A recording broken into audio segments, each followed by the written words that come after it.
আজকে তোমাদেরকে আমি পড়াবো অধ্যায় 12 আমাদের জীবনের রসায়ন।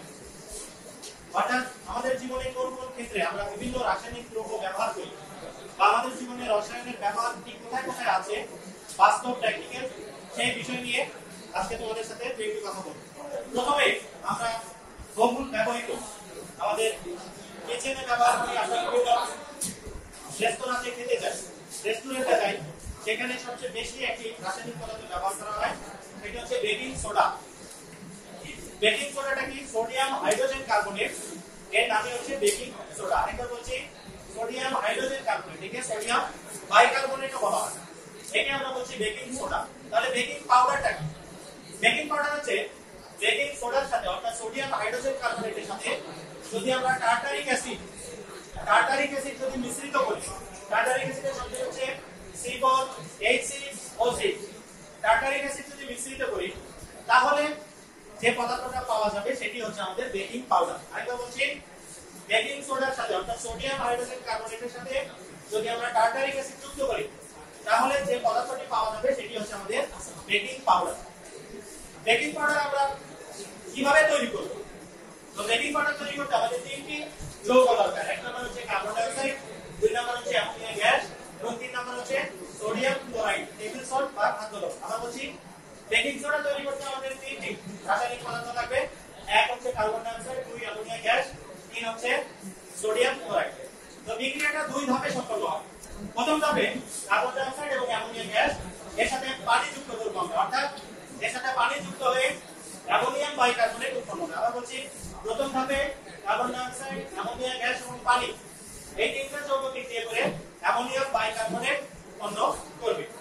দ্বিতীয় ধাপে অ্যামোনিয়াম বাইকার্বনেট সোডিয়াম ক্লোরাইডের সাথে বিক্রিয়া করে সোডিয়াম বাইকার্বনেট তৈরি করবে, অর্থাৎ এই সোডিয়াম বাইকার্বনেটকে আমরা বলছি বেকিং সোডা।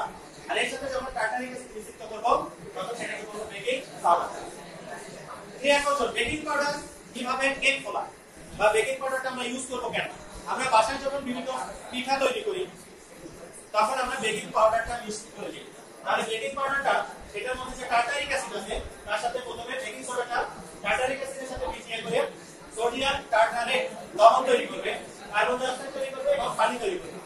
এই কার্বন ডাই অক্সাইডটাই যখন তৈরি হবে এটি যেহেতু গ্যাসীয় পদার্থ, এটি যখন ময়দা থেকে ধুয়ে উপর দিকে চলে যাবে তখনই আবার এটি খুলে যাবে, অর্থাৎ তাপ না পেলে কিন্তু এই বিক্রিয়াটা সংঘটিত হবে না। আবার বলছি, বেকিং সোডার সাথে টার্টারিক অ্যাসিড বিক্রিয়া করে সোডিয়াম টার্টারেট লবণ তৈরি হবে, কার্বন ডাই অক্সাইড তৈরি হবে এবং পানি তৈরি হবে। এই কার্বন ডাই অক্সাইডটা ময়দার মধ্যে থাকবে, সেটি যখন খুলে যাবে তখন এটি কেক বা পিঠাকে ফুলিয়ে দিয়ে চলে যাবে। আমরা রেস্টুরেন্টে যখন বিভিন্ন তন্দুর রুটি খেতে যাই সেটাতে বেকিং পাউডার যদি ইউজ করে তাহলে অনেক খরচ বেড়ে যাবে।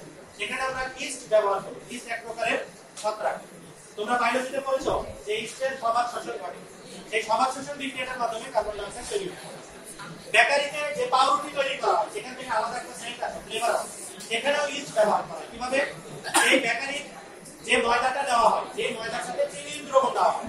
চিনির দ্রবণ নিলে চিনির দ্রবণটা হচ্ছে ইস্টের খাবার, চিনির দ্রবণটা নেওয়া হয় এবং সেটার সাথে ইস্ট মিক্স করে দেওয়া হয়। তারপরে দেখা যাচ্ছে যে সেই চিনিটা খেয়ে ইস্টটা খাবার শ্বসন শুরু করবে। বিক্রিয়াটা এরকম C6H12O6 খাবার শ্বসনের বিক্রিয়া অক্সিজেনের সাথে বিক্রিয়া করবে, কার্বন ডাই অক্সাইড, পানি এবং আর্সেনিক এটিপি বা শক্তি তৈরি করবে। এখানে এই কার্বন ডাই অক্সাইডটাই বেকারিতে পাউরুটিকে ফুলিয়ে দিবে এবং অনেক বেশি পরিমাণে ফুলবে। পাউরুটিটাতে বেশি পরিমাণে ফুলে না যায় তখন কি করা হয়? সেই পাউরুটিটা নিয়ে ওভেনের পাশে রাখা হয়, তাপে ইস্টটা মারা যায়, তারপর সেই পাউরুটিটা আমরা খেয়ে থাকি। এভাবে বেকিং পাউডার কেক ফোলার বা ইস্ট কেক ফোলার। আমাদের প্রশ্ন আসতে পারে ইম্পর্টেন্ট যে কিভাবে বেকিং পাউডার তৈরি করবে, বেকিং পাউডার কি বা বেকিং সোডা কি? জ্ঞানমূলক প্রশ্ন উদাহরণে আসবে যে উদাহরণ প্রয়োগে কিভাবে বেকিং সোডা বা বেকিং পাউডার প্রস্তুত করবে। আরেকটা আসবে বেকিং পাউডার কিভাবে কেক ফোলা অথবা ইস্ট কিভাবে কেক ফোলার বিক্রিয়া সহ লিখো। লাস্টের যে বিক্রিয়াটা আছে এটা তোমাদের দেওয়া নেই, এই বিক্রিয়াটা তুলে নেবে। আজকে এই পর্যন্তই। ভালো থাকার সময় ধন্যবাদ সবাইকে।